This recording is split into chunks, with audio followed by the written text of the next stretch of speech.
Hello guys, RiderTech here. And as a follow-up of the security video, let's talk about GPS trackers.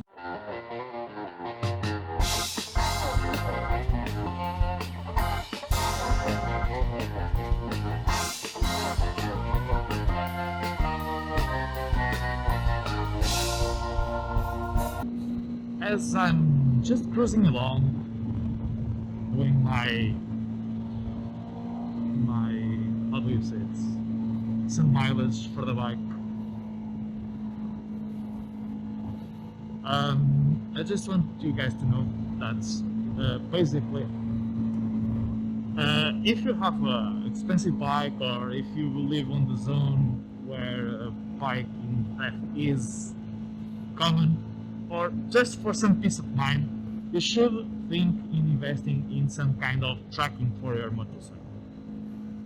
There's a few systems, there's a few services.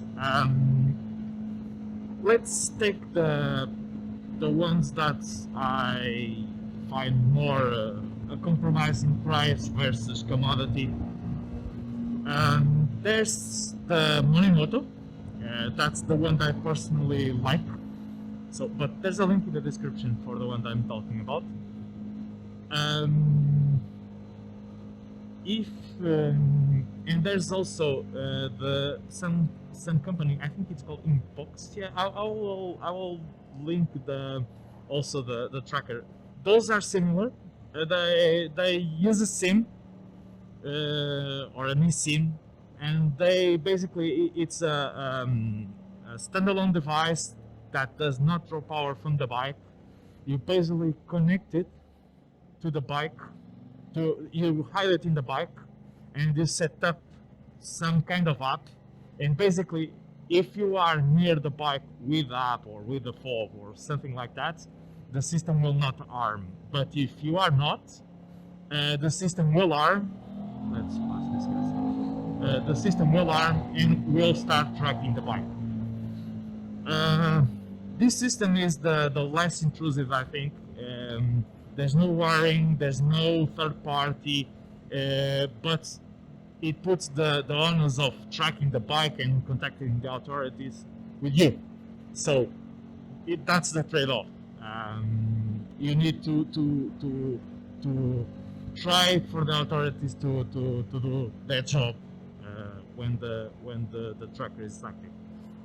I think it's a good compromise for safety versus ease of use, and the pricing tends to be just the object, the tracker, and some kind of data subscription for the card or call subscription for the card. Besides that, it's pretty much hassle-free. You just change the batteries; they tend to last up to a year, depending on the use. So I think that's my preferred method, and you can hide anywhere, especially in a bike like this. There's lots of nooks and crannies that you can just tuck it away.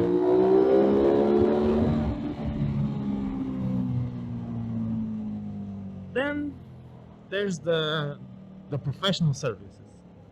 They will probably do something like put some kind of hardwire tracker on the bike or something similar to the Monimoto, but they will install it, they will know where it is, and so basically there's a manual to put that stuff on the bike, and they will monitor it, so you are dependent on their vigilance. So imagine that you get a warning and nobody is watching your bike, so you could get the warning too later. So there's that kind of service in Portugal. There's CarTrack. It's like a fleet tracking system, but there's lots of those services international. That's like a subscription. It's more expensive, but they will contact authorities. They will do everything. You just basically know that their bike is stolen, and it's like you have a personal security firm looking into your bike. So that's it. Then there's the cheapest one, the least reliable one, and the it's just strange, but it's something new that we can use now. That was not an option before, and that's the tile or Apple AirTag systems. So basically, there's the possibility of just hiding a tag, and whenever someone passes your bike, the tag will update. This will depend on the phones, the manufacturer. So if you are Android, you need to use the tiles.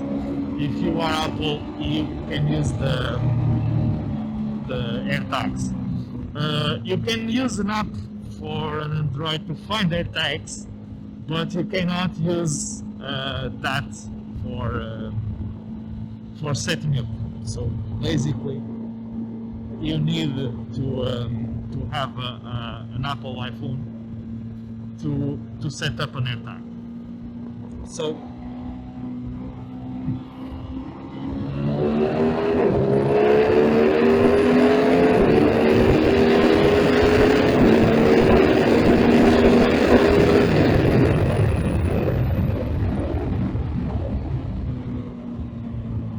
funny thing, the braking was so hard that the bike flashed the hazards. I love this bike. So, as I was saying before the squidding, you needed to have a phone or some kind of device near the tracker for it to report the location. The Apple AirTags have an alert that if somebody picks up the bike and is not the one that owns the AirTag, will be alerted for being followed for an AirTag.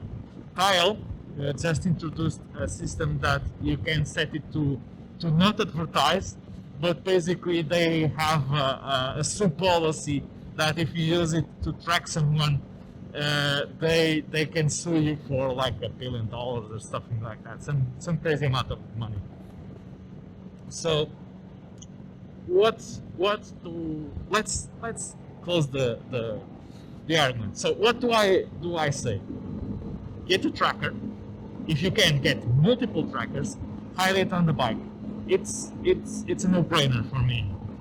You basically, lol, the guy has no helmet. Typical Harley guy. So basically, you just increase your chances of number one, find your bike. Number two, if the thieves are searching for are aware of this, the fact that you have an AirTag, for example, that's the one that advises, you can remove actually the beeping sound of the tag, so it makes it harder to find. But it actually will alert the thieves that the bike is trackable, so they may decide to not to take it. But it's just another measure against it. I advise you to just get anti-theft insurance, and if the bike is stolen, guys, the bike was stolen. Just move on, and hopefully the next one will not be. That's it, guys. That's my 2 cents on tracking, and if you want, get a Monimoto. That's what I use, and I'm happy with it.